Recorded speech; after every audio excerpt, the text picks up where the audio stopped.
Y nuestro último ponente es Alberto Bosque, es investigador senior en la Universidad George Washington en el Departamento de Microbiología, Inmunología y Medicina Tropical.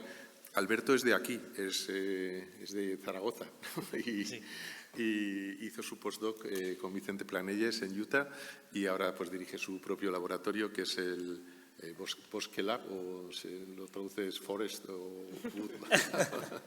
Y bueno, Alberto ha trabajado mucho en el tema de la latencia, ¿no? Es un tema que nos interesa a muchos, pero yo creo que con una perspectiva de identificar esas diferencias entre las células latentes y las que no, con el objetivo de tener dianas, ¿no? Y de esto nos va a hablar, ¿no? Con una muy interesante.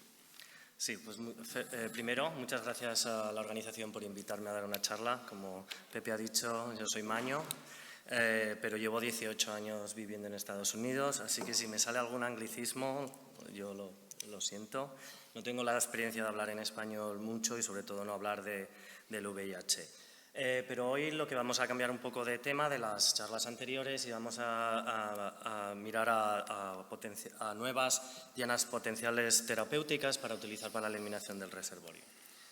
A ver si esto funciona. Sí. Como hemos escuchado en estos días, la persistencia del VIH es un problema para la erradicación del virus. En personas que están tomando terapia antirretroviral, el virus no se elimina. Hay muchos mecanismos que están asociados con la persistencia del virus. Lo primero es la infección de células memoria, que normalmente viven por muchos años. También la proliferación de estas células, ya sea por la proliferación homeostática debido a citoquinas, por la proliferación mediada por antígeno, pero también por una disfunción inmune que está asociada con la persistencia de las células por una falta de la muerte celular inducida por las células CD8 o las células NK. Uno de los mecanismos que han salido recientemente de persistencia es la resistencia a la apoptosis. Voy a ir un poco más a lo que es la apoptosis. La apoptosis es un programa de muerte celular en el cual está controlado por dos tipos de estímulos. Los estímulos externos, en esta vía de señalización está mediada por receptores mortales, aquellos receptores mortales, por ejemplo, FAS o CD95, o que es el receptor de FAS ligando, o DR4, DR5, que son los receptores de TREL. La activación o la ligación de los receptores en la membrana lleva a la consecuencia de la activación de las caspasas iniciadoras, las caspasa 8, la caspasa 10, que activan las caspasas efectoras o las caspasas 3 o 7. La otra vía de señalización de la muerte por apoptosis está centrada en la mitocondria. En este caso, proteínas de la familia de BCL2 controlan la liberación de factores de la mitocondria, en este caso el citocromo C. El citocromo C es una proteína que está en la cadena respiratoria de la mitocondria y la permeabilización de la mitocondria a través de proteínas de la familia de BCL2, en particular BAX o BAC, que son proteínas proapoptóticas, forman poros que liberan el citocromo C. El citocromo C se une a PAF1, que es otra proteína que conjunto con la caspasa 9 forma lo que se llama la apoptosoma. Esa es la iniciación de la vía apoptótica que luego activa las caspasas efectoras 3 y 7. ¿He hecho algo aquí? Queda el inicio de la apoptosis. ¿Por qué esta vía de señalización, esta vía apoptótica se ha influenciado con los mecanismos de persistencia? Es porque muchos ensayos o muchos estudios utilizando transcriptómica, ya sea transcriptómica de tipo general o de célula individual, ha demostrado que las células que persisten en gente que está infectada con el virus y que están con antirretrovirales tienen una overexpresión, una sobreexpresión de muchos de estos factores, en particular la proteína BCL2. BCL2 es la proteína que da el nombre a la familia de proteínas de la familia de BCL2. Es una proteína antiapoptótica, similar a otras proteínas antiapoptóticas como BCL-XL o MCL1, y también de la misma familia son las proteínas proapoptóticas como BAC, pero también otras como BIM, NOXA, PUMA en general. BCL2 actúa como un protector de la apoptosis, uniéndose a proteínas antiapoptóticas o proapoptóticas como BAX y BAT. Es una interacción directa que inhibe la formación o la unión de BAX y BAT entre a la mitocondria y la activación de las caspasas. Entonces, como esta proteína está tan involucrada en apoptosis, en el contexto de cáncer, se ha desarrollado inhibidores de BCL2, en este caso es venetoclax, o también conocido como ABT199. Venetoclax es esta molécula que se une a la superficie de interacción entre BCL2 y las proteínas proapoptóticas.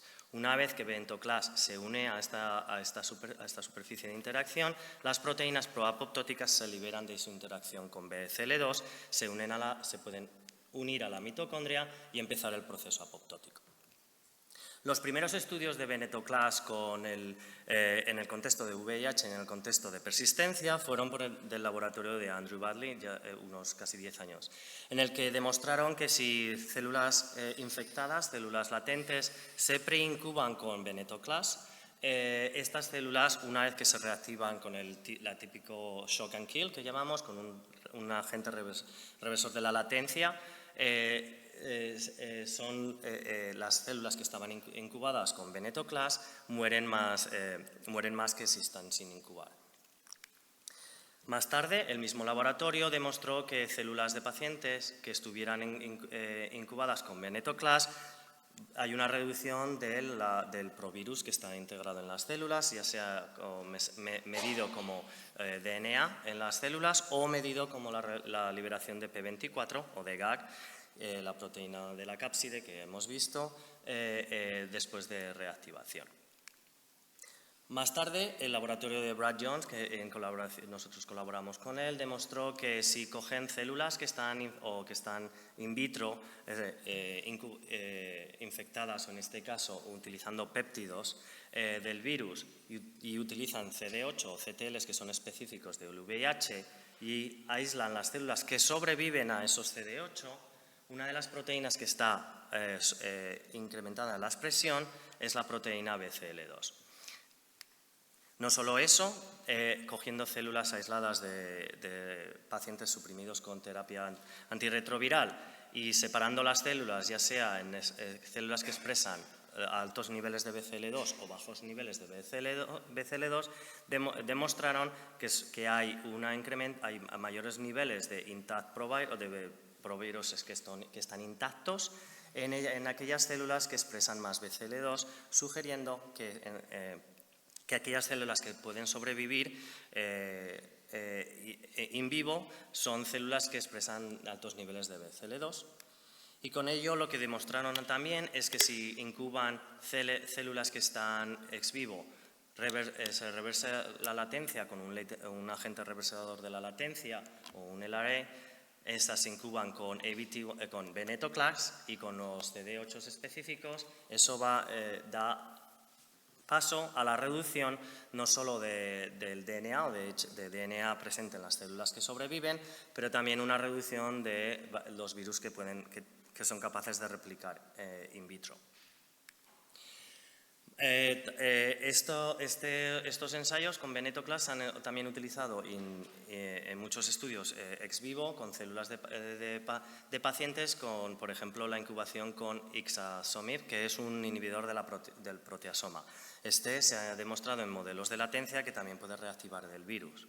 Lo que demostraron es que aunque normalmente venetoclax, porque es un inhibidor de BCL2, es bastante tóxico, incluso en líneas celulares o en linfocitos primarios, pero sí que da paso a la reducción de los provirus que están intactos, sugiriendo que venetoclax puede ser una molécula o una vía de señalización que se puede utilizar para reducir los provirus que están intactos que pueden dar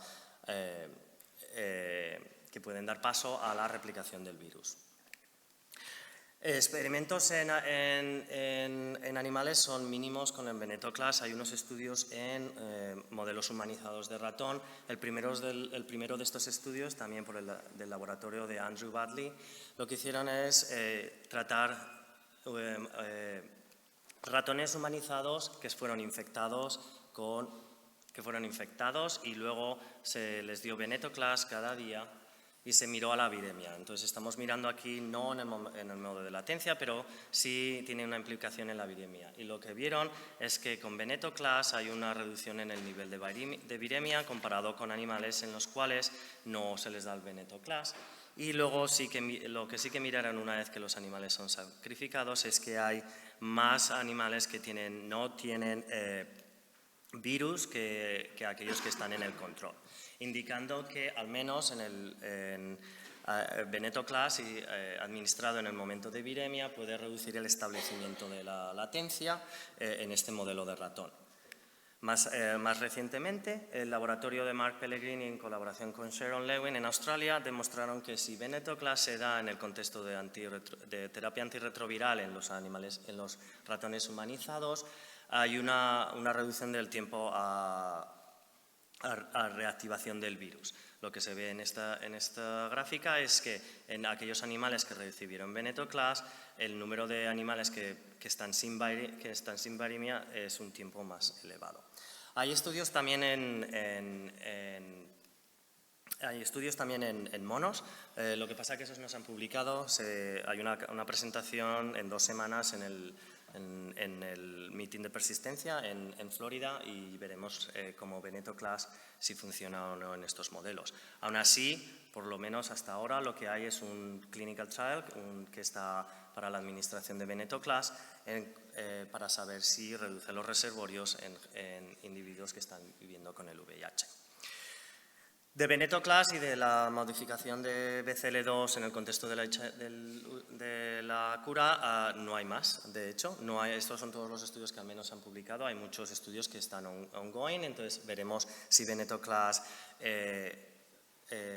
es un candidato para el estudio clínico. Hay algunas toxicidades asociadas con venetoclax porque como promueve la administración de apoptosis. Nuestro laboratorio se está mirando este problema con una lupa diferente. Lo que sabemos es que una célula latente tiene un incremento de proteínas antiapoptóticas, como FLIP, se ha demostrado BCL2, MCL1, BIR4, son todo proteínas antiapoptóticas. Y al nivel celular, la apoptosis está controlada por un balance entre las proteínas antiapoptóticas y las proteínas proapoptóticas. Nosotros acabamos de publicar un estudio en el que hemos hecho un cambio en el balance de las proteínas, incrementando la expresión de proteínas proapoptóticas, y lo que hemos demostrado, y es en los datos que voy a presentar, que las células son más sensibles a la apoptosis inducida por el virus, y tenemos un estudio que vamos a mandar a publicar en el cual también demostramos que en este caso con el uso de estos retinoides las células se vuelven más sensibles a la muerte inducida por las células NK.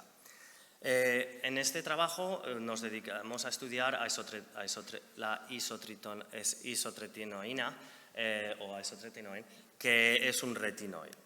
Esta isotretinoína es un derivado de la vitamina A o del retinol y se ha estudiado por más de 20 o 30 años en dermatología porque se utiliza para tratar el acné cístico severo. En Estados Unidos se llama Accutane, en España tiene otros nombres, lo he mirado antes y ahora ya se me ha olvidado, pero la cuestión es que estos agentes promueven la muerte de los sebocitos.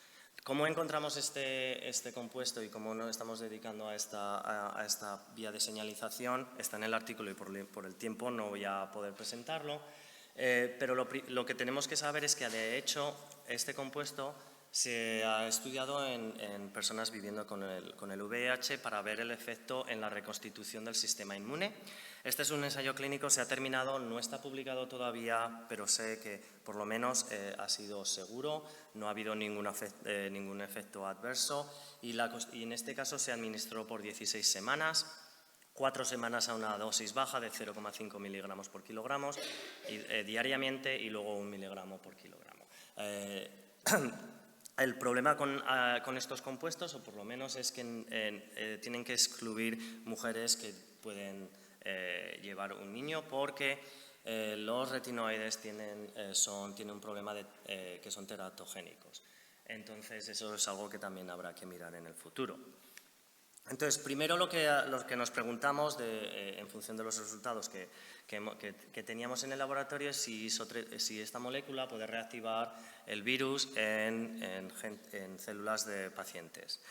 Para eso colaboramos con Nicolas Chaumont y Rémi Fromentin en la Universidad de Montreal, en el cual nos proveyeron con células de 12 participantes que estaban suprimidos y 2 negativos.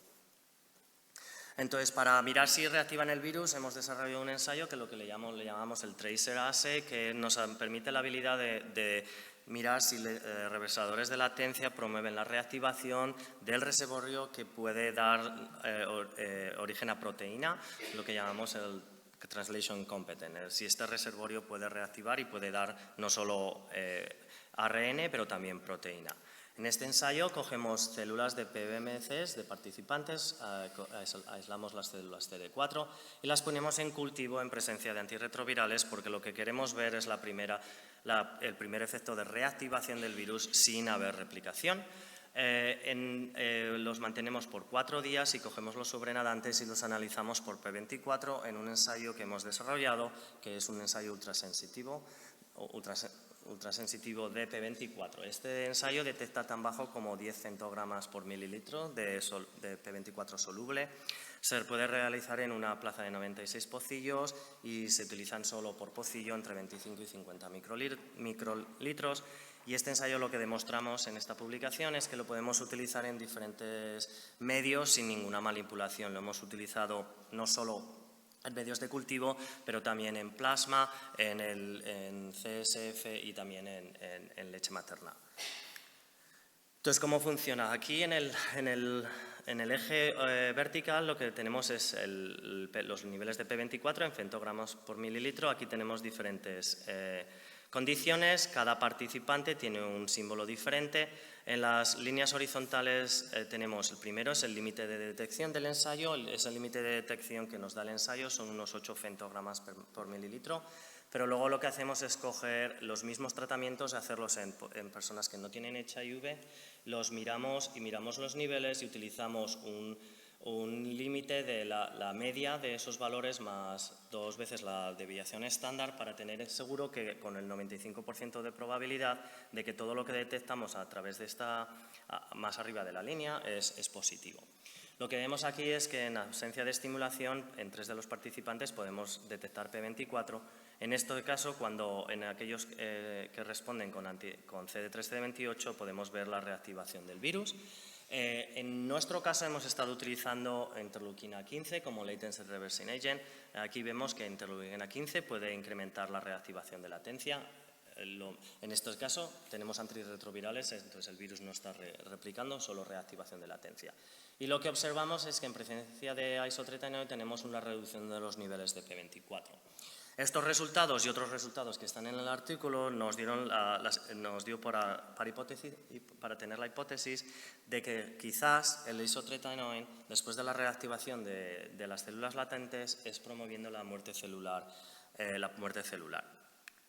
Entonces, ¿cómo lo hace? Pues lo que vimos es que el compuesto isotretinoin puede incrementar los niveles de estos en linfocitos CD4 primarios, puede incrementar la expresión de CD95, que es uno de los receptores mortales, pero también incrementa la expresión en combinación con la interleuquina 15 de la proteína proapoptótica NOXA. No solo incrementan estas 2 proteínas, pero también puede incrementar la expresión de otra proteína antiapoptótica, BIM, pero no cambia los niveles de las proteínas antiapoptóticas MCL1, BCL2 y BCLXL. Está cambiando los niveles, incrementando la expresión de estas proteínas proapoptóticas, pero no las antiapoptóticas, cambiando el balance. Pero eso es suficiente para inducir muerte celular. Bueno, pues lo que miramos es, porque todavía estamos intentando descubrir el mecanismo, es que da lo mismo si es la vía externa o la vía intrínseca, lo que pasa al final es que para tener apoptosis necesitas la activación de las caspasas efectoras, las caspasa 3 y la caspasa 7. Entonces miramos si el isotretinoin puede activar las 2 caspasas en células infectadas y no en células que no están infectadas. Para hacer eso desarrollamos un modelo primario en el cual tenemos células infectadas CD4 que están infectadas Las resuspendemos en presencia de antirretrovirales con las condiciones, en este caso, interleuquina 15, más o menos a isotretinoin y otro compuesto que hemos estado estudiando, pero no voy a discutir hoy. Pero también lo que hacemos es añadir un sustrato de la caspasa 3 y de la caspasa 7. Este sustrato lo que hace es que si una célula en ese momento, durante los 2 días de incubación, activas la caspasa 3 y la caspasa 7, el sustrato se une covalentemente a las caspasas y tiene 2 efectos. El primero es que inhibe la apoptosis, con lo cual no perdemos las células por citometría de flujo, utilizando un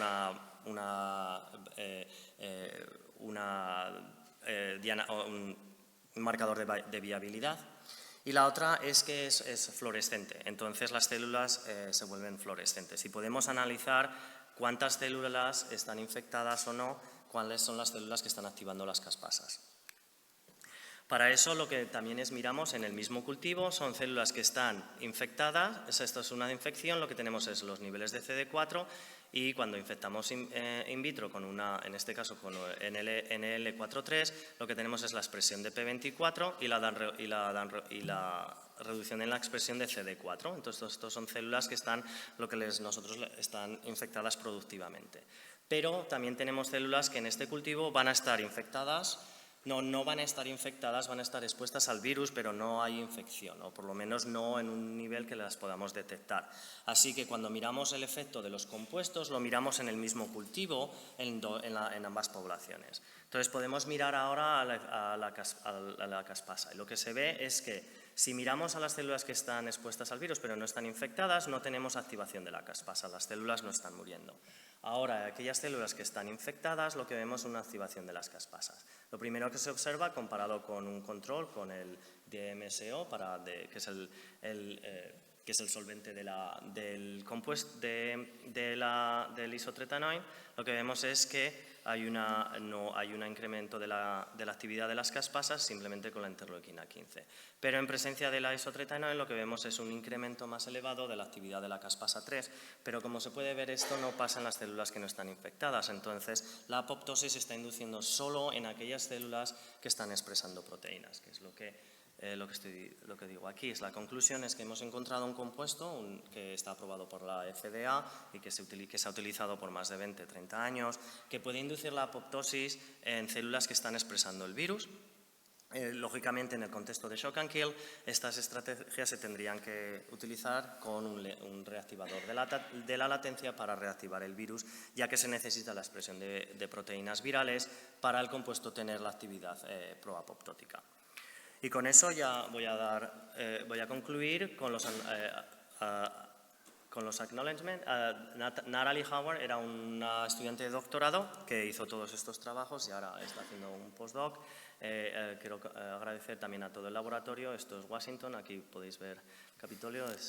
Si alguien quiere venir, por favor, hablar conmigo. Por supuesto, tenemos los colaboradores, Nicolás Chaumont y René Fomentin en particular, por este estudio, también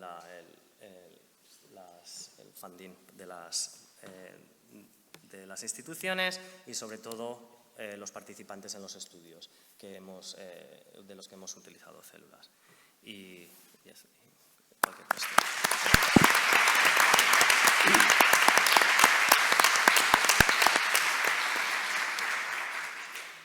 Muchas gracias, Alberto. Muy interesante, ¿no? Muy provocativo. Javier, ¿tenías algunas preguntas? Gracias, Alberto. Fantástico. Yo no sé si me he despistado en algún momento, pero te quería preguntar ¿en qué se parece esto a la historia que en el 2016 publicó Joe Wong de UCSF sobre la cetrinina? Sí. Porque son muy parecidos los dos compuestos, los son aprobados para dermatología, para verrugas y básicamente proponía lo mismo, que bueno, en su caso proponía que activaba RIC1, no sé si vosotros lo habéis mirado, pero bueno, quería tener tu input. No, de hecho en el artículo y sobre todo lo discutimos. La acetetrina lo que hace es unirse a una proteína en la que se une el ácido retinoico y libera, o sea, las vías es la misma, no hemos mirado si es dependiente de RIG-I o no, eso sí que es verdad, lo que sí que vemos es el incremento de la apoptosis. La verdad es que con la acetetrina lo que sí que ha habido son algunos otros estudios que no lo han demostrado porque debe depender de la de la línea celular en el que se hacen los estudios, y otro es porque la acititrina, la acititrina inhibe proteínas que se unen a los retinoides y entonces deja a los retinoides que se vayan. Este es más directo de ser un retinoide, pero el trabajo es muy parecido. De hecho, es el estudio aquel era nuestro proof of principle, que encontramos esta vía de señalización también, pero son muy parecidos. Quique. Bueno, enhorabuena por el trabajo y por los datos presentados. Me surgían un par de dudas con respecto a este tipo de fármacos que tienen unas dianas tan generales, ¿no? En concreto, el venetoclax, este que se ha testado en modelos humanizados y demás, ¿hasta qué punto se ha analizado el impacto que tiene también en células antivirales? ¿Se pierde en células de memoria? ¿Qué impacto tiene esto? Y se están, no sé, pues diseñando estrategias más dirigidas para meterlo quizás solo en las células CD4. Esa es la primera. Y la segunda es simplemente en vuestro compuesto, donde habéis visto que sí que hay una apoptosis selectiva, ¿no?, de las células infectadas. ¿Por qué esas proteínas virales están induciendo esa susceptibilidad mayor a apoptosis? Que igual ahí me he perdido. ¿Un poco más alto? Sí, ¿por qué en vuestro compuesto específicamente se induce por proteínas virales la apoptosis? Vale. Si puedes. Sí, no, el primero, con venetoclax hay varios estudios, sobre todo con Brad Jones, que lo hemos estado intentando poner en nanopartículas, porque uno de los problemas con todos estos agentes es que pueden ser tóxicos para otras células, ¿no? Y sí pueden afectar la función de los CD8, sobre todo, eso sí que se ha visto. En el contexto del mecanismo de selectividad, una de las cosas que hemos visto, y lo que pasa es que estamos ahora todavía haciendo los estudios, es que en las células infectadas se incrementa la expresión de uno de los receptores de los retinoides, y debe de ser, y ahora voy a Utah pronto porque tengo que hablar con Vicente, porque parece ser que es VPR, que es la proteína del virus VPR, con lo cual Vicente me ayudará con este proyecto, porque parece ser que da este incremento. Entonces, por eso es más selectivo, porque hay un incremento de la expresión de estos receptores que luego da al incremento de la expresión de las proteínas proapoptóticas. Todavía lo que no lo tenemos que demostrar. Solo quería darte la enhorabuena porque mi pregunta era saber justamente qué proteína era la que estaba. ¿Qué proteína viral? Todavía, a ver si, pero sí creemos en un principio que debe de ser VPR. Sí. Nuria Climent, arriba. Bueno, felicitaciones primero, gran trabajo. Nuria Climent del Hospital Clínic. Con respecto ¿hay ensayos con este fármaco, que es un fármaco muy común justamente para el acné juvenil, dentro de los pacientes VIH que están tratados con este fármaco? ¿Se ha mirado si el reservorio es más bajo? Los estudios están en revisión en JCI. El problema, bueno, no es un problema, pero ese estudio no estuvo. El estudio se terminó en el 2021 y no se miró. El estudio no era dirigido a mirar el efecto en el reservorio. Entonces, el problema que ha habido ha habido limitación de muestras. Entonces, sí que están mirando, y lo que sí que han visto, y yo creo que es que en aquellos que recibieron el compuesto, al menos con HIV-DNA, total HIV-DNA, que hay una reducción. Lógicamente, los revisores les han preguntado ahora por el IPDA, pero las muestras son de hace unos cuantos años. De hecho, nosotros en ese artículo lo que pudimos conseguir unas muestras para ver el efecto en la reactivación de la latencia, y lo que sí que no vimos es diferencias en la reactivación con este ensayo que hemos desarrollado con CD3, CD28, pero sí que vimos que en los participantes que tuvieron el isotretinoin, la reactivación con la interleuquina 15 es mucho más eficaz. Lo mismo, los mecanismos todavía no los sabemos, no sabemos cómo está cambiando el reservorio que lo vuelve más reactivable. Felicidades por la presentación. Mi pregunta es acerca de la vía o sea, tu compuesto dentro de la vía del ácido retinoico. ¿Se genera de forma natural este compuesto? No. Sí. Sí, Sí, lineal. Durante la degradación del retinol, de la vitamina E, hay tres derivados que son el alitretinoin, tretonin, isotretinoin, son natural metabolitos naturales que se degeneran. Lógicamente lo que estamos es incrementando los niveles añadiendo más, pero sí que se generan naturalmente. Lo decía más por el papel que tiene el retinol en, sobre todo el homing hacia el GAT y en todo el tema de la resident y de la... Sí, no, y sobre todo hay muchos estudios de Petronel-Ancuta demostrando que derivados del retinol pueden incrementar en las Th17 la replicación del virus, que en un principio yo cuando pienso cosas que incrementan la replicación, en el contexto de terapia antirretroviral van a incrementar la reactivación, pero los antirretrovirales te inhiben la replicación. Entonces, por eso es lo mismo que con la interleuquina 15, que se ha demostrado que incrementa la replicación del virus. Pero si tienes antirretrovirales, esos estímulos también pueden reactivar el virus, sin inducir la replicación. Sí, no, será interesante también ver el efecto en células primarias, células de tejido. Sí, en el estudio tienen GAT, pero lo mismo, era un estudio inicial, sobre todo para ver si era seguro y están mirando ahora, yo creo que el reservorio. Sí, yo también tenía una pregunta, Alberto, gracias por la presentación. Siguiendo un poco la línea esta, ¿no?, de cómo tenemos que combinar las terapias, y tú has puesto principalmente, ¿no?, los experimentos con IL-15. ¿Habéis probado otros reactivadores de latencia? ¿Cuál sería vuestro reactivador favorito para combinar con esta molécula? Te puedo decir cuáles no, pero no, yo creo que con los LRAs hay docenas, ¿no?, o 100 de LRAs, lo cual lo que hemos mirado porque miramos con la interleuquina 15 es porque con el superagonista hay más estudios, porque la verdad es que nosotros no hemos encontrado, los que encontramos que pueden reactivar, algunos de ellos no van a llegar a la clínica, ¿no? Entonces, la cuestión es como elegir, claro, si quieres algo que vaya a ir a la clínica, entonces pues hay más limitación.